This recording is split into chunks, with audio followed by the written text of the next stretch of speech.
The first sip hit like a betrayal. Not bitter enough, not thick enough, not real. Oberleutnant Friedrich Hartmann stood in the mess hall of Camp Crossville, Tennessee, staring at the brown liquid steaming in his tin cup, and for the first time since his capture he felt something close to despair. Around him, 200 German prisoners shuffled through the breakfast line, their faces registering the same confusion, the same quiet horror. The Americans called it coffee. The Germans called it an insult, but what disturbed Hartmann most was not the drink itself, it was the speed. The American guards prepared it in seconds, no ritual, no ceremony, just powder and water, and they drank it with the same casual indifference they showed toward everything else. It was 1944, and in that moment Hartmann realized the war was already lost. Not because of tanks or planes or ships, but because any nation that could abandon the soul of coffee for the sake of convenience possessed a kind of ruthlessness Germany could never match. Before we jump back in, tell us where you're tuning in from, and if this story touches you, make sure you're subscribed, because tomorrow I've saved something extra special for you. Friedrich Hartmann had been a different man 18 months earlier. In the summer of 1942, he was a young officer in the Afrika Korps, a veteran of the scorching campaigns across Libya and Egypt, a soldier who had learned to navigate sandstorms and read the desert like a language. He was educated, fluent in 3 languages, the son of a Berlin professor who had insisted that culture was what separated civilization from barbarism. Every morning of his youth had begun the same way: the smell of freshly ground beans, the hiss of boiling water, the patient ritual of preparation. Coffee was not fuel, it was a pause, a moment of reflection, a bridge between sleep and the demands of the day. His father had taught him that a man who rushed his coffee rushed his thinking, and a man who rushed his thinking made mistakes that could not be undone. The war had stripped away much of that refinement. In North Africa, real coffee became a memory, replaced by chicory or roasted barley, sometimes nothing at all. But even in the harshest conditions, the ritual remained. Hartmann and his comrades would gather around a battered pot, waiting as the ground settled, pouring carefully to avoid the sediment. It was a small defiance against chaos, a reminder that they were still men, not merely machines of war. When Rommel's forces finally crumbled under the weight of British and American firepower, when Hartmann found himself marched into captivity with thousands of others, he carried that ritual with him like a talisman.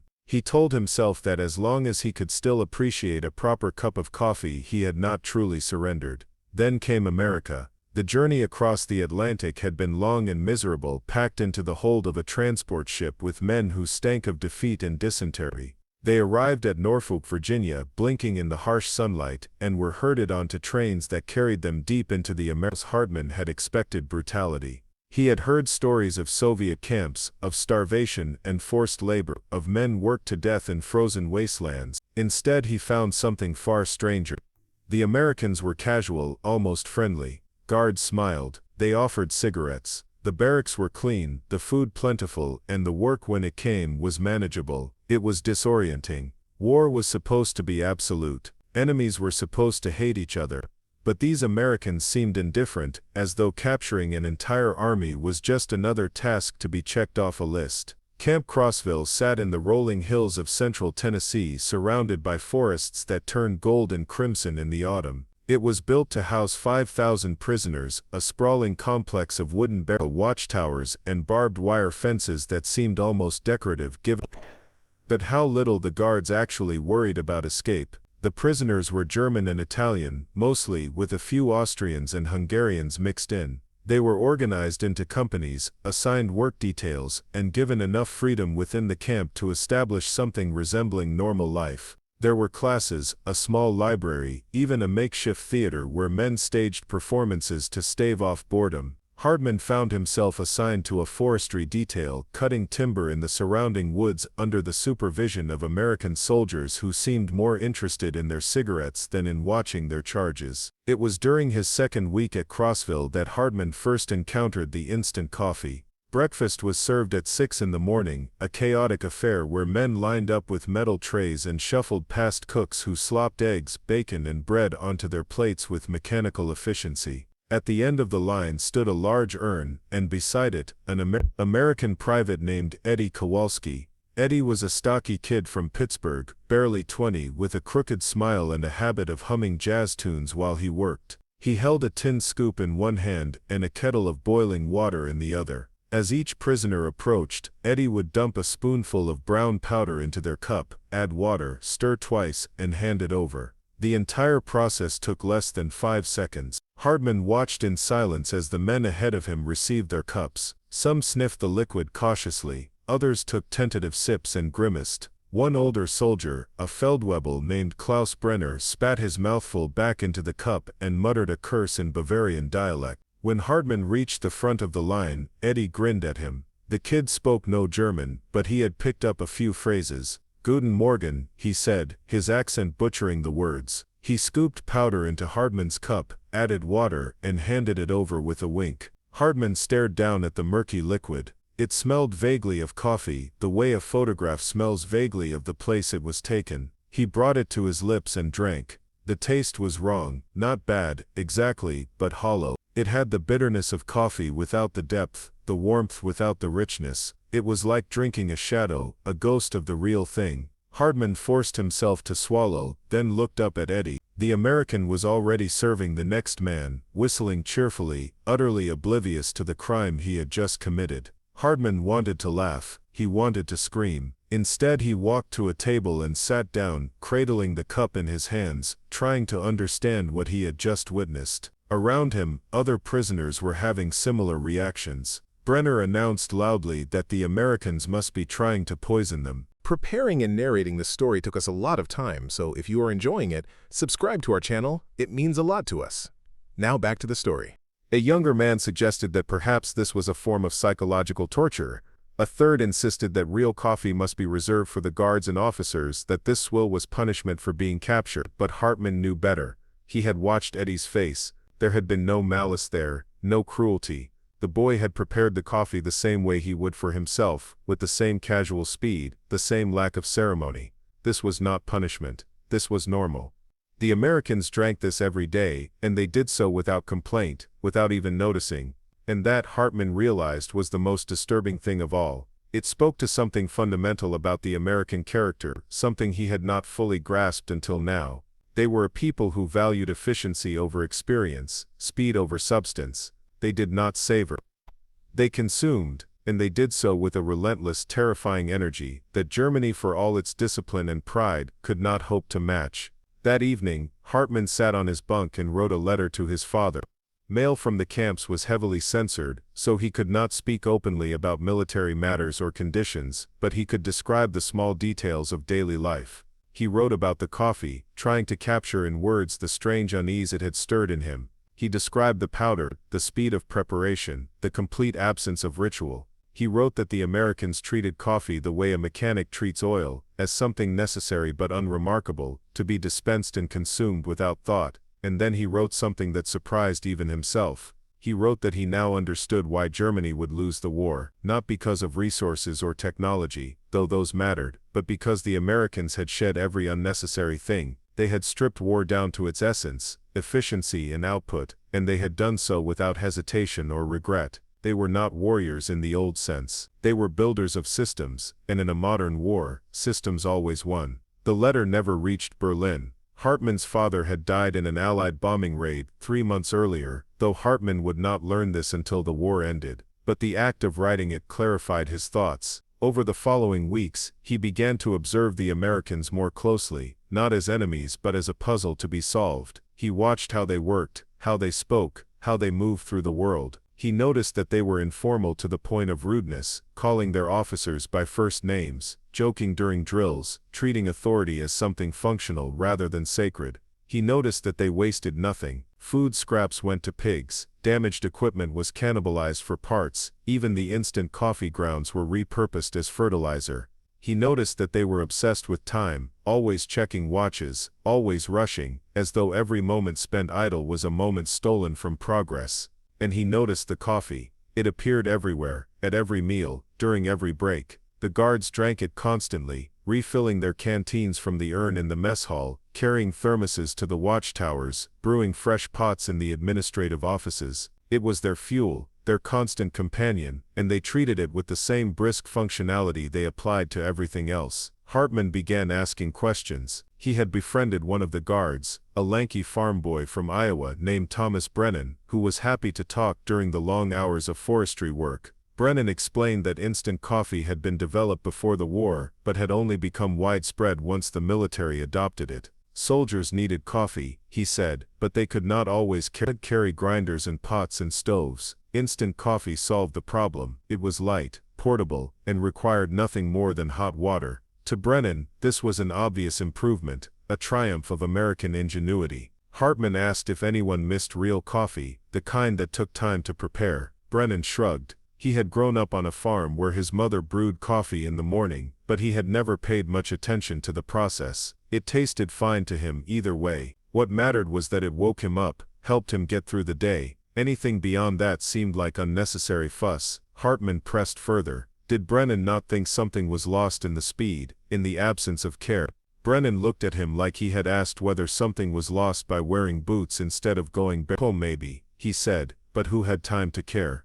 There was a war on. Efficiency was survival. Sentiment was a luxury they could not afford. That conversation stayed with Hartmann long after the work detail ended. He began to see the instant coffee as a symbol, a distillation of everything that separated the American way of war from the German. Germany had gone to war with grand visions, with ideology and honor, and the belief that willpower could overcome material disadvantage. The Americans had gone to war with spreadsheets and assembly lines, and the cold, ruthless logic of production. They did not care about glory, they cared about output, and output, as it turned out, was what won wars. The instant coffee was proof. It was not better than real coffee, not by any measure that mattered to Hartmann, but it was faster, cheaper, and good enough. And in a conflict that consumed millions of tons of supplies every month, good enough was all that mattered. As autumn deepened, and the Tennessee hills blazed with color, Hartmann began to notice divisions among the prisoners. Some adapted quickly to camp life, accepting their fate, and making the best of it. They learned English, befriended guards, and volunteered for work details that offered small privileges. Others remained bitter, clinging to their pride and refusing to acknowledge defeat. They spoke of Germany rising again, of secret weapons that would turn the tide, of rescue missions that would never come. Hartmann found himself somewhere in between. He did not believe in miracles, but he could not bring himself to fully surrender either. The instant coffee became a focal point for these tensions. To some it was a daily humiliation, a reminder that they were at the mercy of a culture they did not understand. To others it was just coffee, no better or worse than the substitutes they had endured in the field. Brenner, the Bavarian Feldwebel, led the faction that refused to accept it. He was a hard man, a career soldier who had fought in Poland and France before Africa, and he wore his hatred of the Americans like armor. Every morning he would take his cup of instant coffee, sniff it dramatically, and pour it onto the ground. Then he would sit at the table and glare at anyone who drank theirs. He called them cowards, accused them of forgetting who they were. Hartmann tried to stay out of these arguments, but Brenner eventually cornered him one evening in the barracks. "You are an officer," Brenner said. "You should be leading us, not sitting quietly while they poison our minds with this swill." Hartmann met his gaze calmly. "It is just coffee," he replied. Brenner's face twisted with anger. "It is not just coffee, it is surrender, it is acceptance. The moment we drink it without complaint, we admit that they have won, not just the war, but our souls." Hartmann did not argue. He understood Brenner's point, even sympathized with it, but he also understood that Brenner was fighting a battle that had already been lost. The war was not going to be won or lost, based on whether prisoners accepted instant coffee. It had been decided in factories and shipyards, in mines and refineries, in the vast industrial machine that America had turned toward destruction. The coffee was simply a symptom, a visible manifestation of a deeper truth. Brenner could pour out his cup every day for the rest of the war, and it would change nothing. The Americans would keep brewing their instant coffee, and Germany would keep losing ground, and eventually, the whole terrible edifice would collapse. Hartmann drank his coffee because refusing it seemed pointless. It was not surrender, it was realism. Winter arrived, and with it came a strange kind of peace. Snow blanketed the camp, muffling sound and softening the edges of the barbed wire. The work details slowed. Men spent more time indoors, reading, writing letters, playing cards. The instant coffee took on a different role. It became a source of warmth, something to wrap cold hands around during the long evenings. Hartmann found himself almost looking forward to it, not because it tasted good, but because it had become familiar. He learned to drink it quickly, before it cooled, and to focus on the heat rather than the flavor. He learned to appreciate its simplicity. There was no preparation, no cleanup, no ritual to maintain. In a life stripped of control, there was something oddly comforting about that predictability.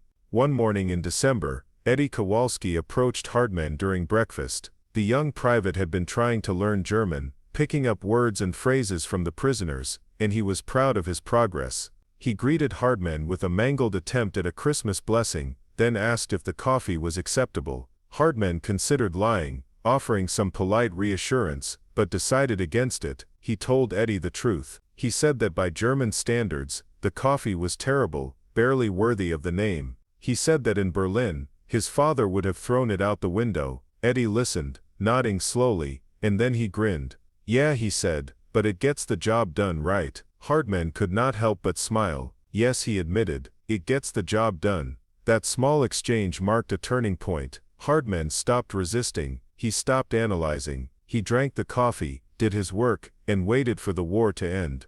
He wrote letters that would never be delivered, read books from the camp library, and tried to imagine what life would look like when he finally went home. He knew that home would not be the same. Berlin was being bombed into rubble. His father was gone. The world he had known was collapsing, but he also knew that he would survive. The instant coffee had taught him that survival did not require perfection, it only required adaptation. The Americans had understood this from the beginning, and now, finally, so did he. As spring arrived and news of Allied victories began filtering into the camp, Hartmann found himself thinking more about what would come after. He had spent 2 years as a prisoner, watching the Americans from the inside, learning their rhythms and habits. He had come to respect them, even if he did not always understand them. They were not cruel, they were not hateful, they were simply efficient, and that efficiency had crushed everything in its path. The instant coffee was the perfect symbol. It was not beautiful, it was not meaningful. But it worked, and in the end that was all that mattered. Germany had lost because it clung too tightly to ideals, to notions of honor and superiority that had no place in a modern war. America had won because it let go of everything except the will to win. By the time the war officially ended in May 1945, Hartmann had made his peace with the instant coffee. He no longer poured it out. He no longer grimaced at the taste. He drank it the way the Americans did, quickly and without thought, his mind already moving to the next task. Brenner still refused, still stood at the table every morning and glared at the men who drank, but his defiance had become hollow, a performance no one watched anymore. The other prisoners had moved on. They were learning English, making plans, preparing for repatriation. The coffee was just coffee now, neither symbol nor insult, simply a part of the daily routine. Hartmann would remain at Camp Crossville for another year before being sent back to Germany.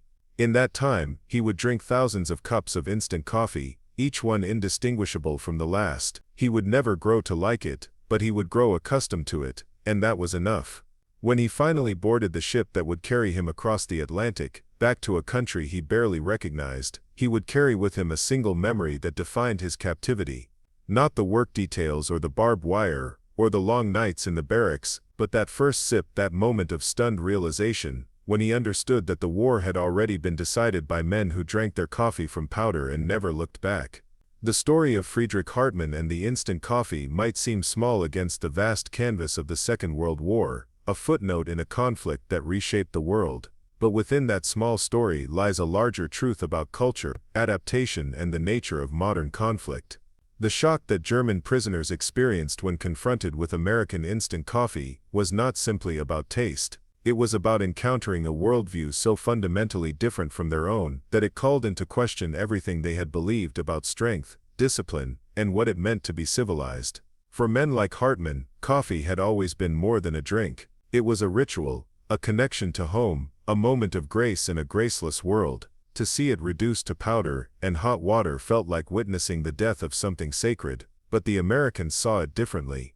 To them, coffee was a tool, no more or less important than a rifle or a radio. It served a purpose, waking soldiers up, keeping them alert, providing a brief comfort in difficult conditions. The ritual was irrelevant, what mattered was function. This utilitarian mindset extended to every aspect of the American war effort, from the mass production of ships and planes, to the organization of supply lines that stretched across the globe. The United States did not win the war through superior tactics or deeper commitment. It won through sheer industrial might, through the ability to produce more, faster, and with less waste than any other nation on earth. The instant coffee was a perfect microcosm of that philosophy.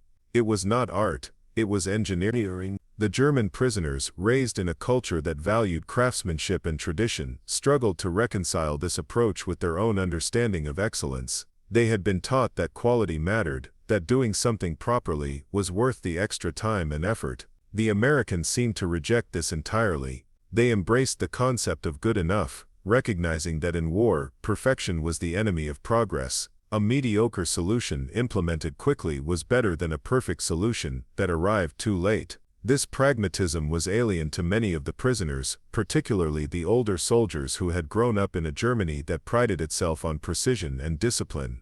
They saw the instant coffee as evidence of American superficiality, proof that this was a nation without culture or soul. Hartmann, however, came to see it differently.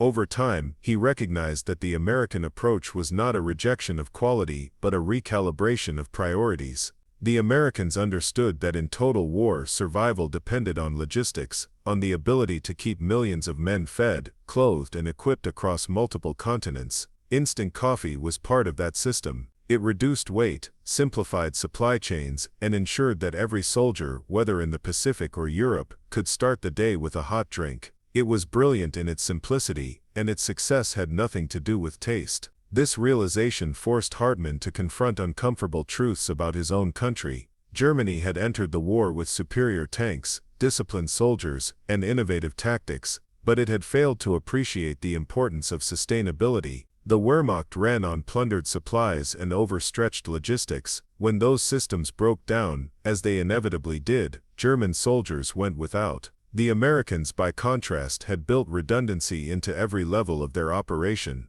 They could afford to waste because they produced so much. The instant coffee was proof of that abundance. The cultural clash extended beyond coffee. German prisoners were stunned by many aspects of American life. They marveled at the casual relationships between officers and enlisted men, the lack of formality that seemed to undermine military discipline. They were confused by the racial segregation they witnessed, the contradiction of a nation that spoke of freedom while enforcing strict hierarchies based on skin color. They were amused by American optimism, the relentless cheerfulness that seemed divorced from reality, and they were horrified by American wastefulness, the mountains of food thrown away, the equipment discarded rather than repaired. These observations filled letters and diaries, creating a portrait of a nation that seemed both admirably efficient and deeply strange. For many prisoners, the experience of captivity in America was a revelation. They had expected brutality and found comfort.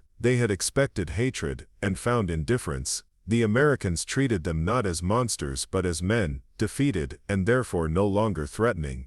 This humane treatment stood in stark contrast to the stories emerging from the Eastern Front, where Soviet captivity meant almost certain death. The German prisoners in American camps ate well, received medical care, and were paid for their labor. Some even formed friendships with their guards, learning English and absorbing American culture. This generosity was strategic. The United States wanted to demonstrate the superiority of its system, to prove that democracy and capitalism produced better outcomes than fascism or communism. The treatment of prisoners was part of that propaganda effort, and it worked. Many German soldiers returned home after the war with a grudging respect for America, a recognition that they had been defeated by a nation that was both powerful and, in its own way, principled. But not everyone adapted. Men like Klaus Brenner remained bitter, clinging to their pride even as the evidence of German defeat mounted. For Brenner, drinking the instant coffee would have been an admission that the Americans were right, that their way of life was superior. He refused to give them that satisfaction. His resistance was futile, a symbolic gesture that changed nothing, but it mattered to him. It was the only control he had left. Hartmann understood this, even sympathized with it, but he could not join him. Hartmann had seen too much, learned too much. He knew that the war had not been lost because of cowardice or betrayal, but because Germany had underestimated the enemy.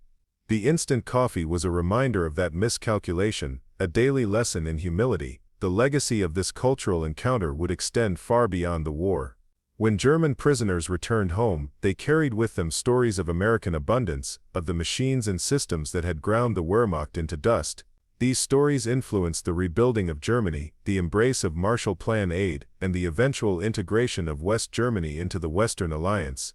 The instant coffee became a symbol of American pragmatism, a shorthand for a way of thinking that prioritized results over aesthetics. In the decades that followed, as instant coffee spread across Europe, it was met with the same resistance Hartmann had felt in 1944. Traditional coffee drinkers saw it as an abomination, a surrender to convenience at the expense of quality. But younger generations, shaped by the post-war world, embraced it. They did not have time for long rituals. They had jobs, families, futures to build. The instant coffee fit their lives, just as it had fit the lives of American soldiers. Hartmann himself would never drink instant coffee again after leaving Camp Crossville. When he returned to Germany in 1946, he found Berlin in ruins, his family home reduced to rubble. He worked odd jobs, eventually finding employment as a translator for the American occupation forces. He married, had children, and slowly rebuilt his life. Every morning, he would grind fresh beans, boil water, and prepare coffee the way his father had taught him. It was a ritual he clung to, a link to a world that no longer existed. But he never forgot the lesson of the instant coffee. He taught his children that adaptability was survival, that the world did not owe you comfort or familiarity. He told them about the Americans, about their strange mixture of kindness and ruthlessness, and he warned them never to underestimate a people who could turn coffee into powder and call it progress. The instant coffee was more than a curiosity. It was a glimpse into the future, a preview of the world that would emerge from the ashes of the war. It represented the triumph of efficiency over tradition, of mass production over craftsmanship, of the new over the old. For the German prisoners who tasted it in 1944, it was a bitter revelation, proof that they had been defeated, not just militarily but philosophically. The Americans had reimagined everything, stripping away the unnecessary and keeping only what worked. In doing so, they had created a war machine that could not be stopped. The coffee was just one small part of that machine, but it was enough. It was always enough. In the end, the story of Friedrich Hartmann and the instant coffee is a story about change, about the collision of worlds, and the difficult process of accepting that the future belongs to those who adapt fastest. Hartmann had entered the war believing in honor, discipline, and the value of doing things properly. He left it understanding that survival required compromise, that clinging to the past was a luxury the defeated could not afford. The instant coffee taught him that lesson, one bitter sip at a time, and though he never learned to love it, he learned to respect what it represented. It was the taste of a new world, one in which speed mattered more than soul, and nations rose or fell based on their ability to embrace that truth. The true weight of the instant coffee revealed itself not in the camps, but in the years that followed. When Friedrich Hartmann finally stepped off the transport ship in Hamburg, in late 1946, he carried almost nothing. A worn duffel bag, a few letters, and memories that would never leave him. The city he returned to was unrecognizable.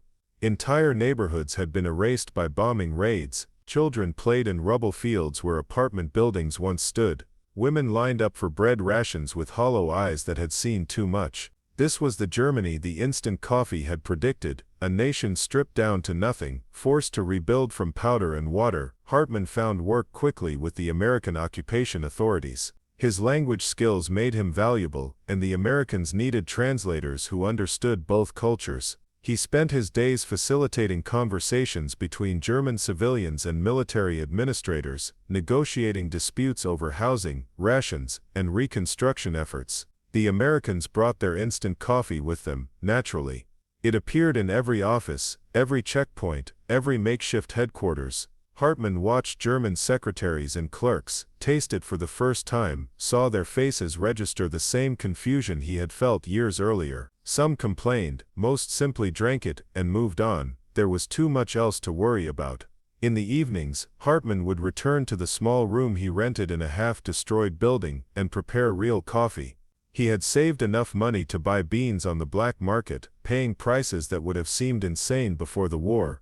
But the ritual mattered to him more than ever now. Grinding the beans, heating the water, waiting for the grounds to settle, these small acts connected him to his father, to the life that had been destroyed. His father would never taste this coffee, his childhood home would never be rebuilt. But as long as Hartmann could still perform this ceremony, something remained. He was not just surviving, he was remembering. Yet even as he clung to tradition, Hartmann noticed the younger generation embracing change. His neighbors, people in their 20s, who had lost everything, showed no attachment to the old ways. They drank the instant coffee without complaint when offered. They learned English eagerly. They listened to American jazz on scratchy radios and talked about opportunities in the new Germany being built from the ashes. To them, the past was not something to preserve, but something to escape. Hartmann understood their perspective even as it troubled him. They had not known the world before the war, had no memories of stability and prosperity to cling to. For them, adaptation was not a choice. It was the only path forward. The Marshall Plan arrived in 1948, flooding West Germany with American aid. Factories reopened. Infrastructure was rebuilt. The economy, shattered just 2 years earlier, began to revive with shocking speed. Hartmann watched this transformation with mixed feelings. He was grateful for the assistance, recognized that without American help Germany would remain a wasteland for decades. But he also saw what was being lost. The new Germany being constructed was modeled on American efficiency. Speed mattered more than craftsmanship. Output trumped quality. The rebuilding was impressive, undeniably so, but it felt soulless. It was instant coffee on a national scale, good enough to function but lacking depth. By 1950, instant coffee had become commonplace across Germany. Companies like Nestlé marketed it aggressively, positioning it as modern and convenient, perfect for the busy housewife or working professional. Traditional coffee houses still existed, places where one could sit for hours over a properly brewed cup, but they were increasingly seen as relics. The future belonged to speed. Hartmann's own children, born in the early 50s, grew up in this new world.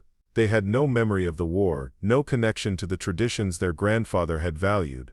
When Hartmann tried to teach them the proper way to prepare coffee, they grew impatient. Why spend 10 minutes on something that could be done in 30 seconds? Their mother, Hartmann's wife Anna, sided with them. She appreciated the ritual when time allowed, but most mornings demanded efficiency. The instant coffee sat in their cupboard alongside the beans, a compromise between past and future. Hartmann never spoke much about his time in the prison camp. When friends asked about his war experience, he would mention Africa briefly, the desert campaigns, the heat and sand.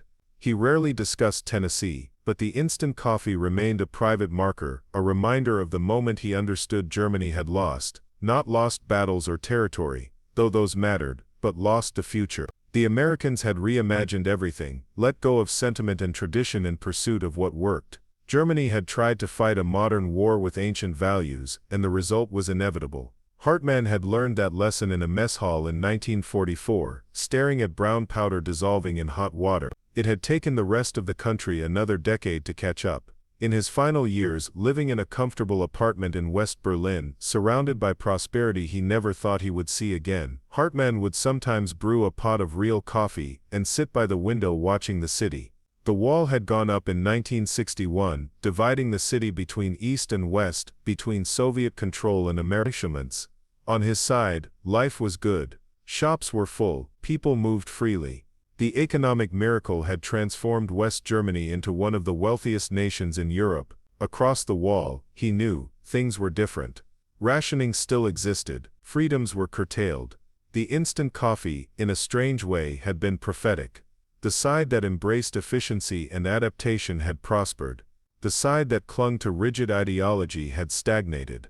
Hartmann died in 1978, an old man who had lived through 3 distinct Germanys.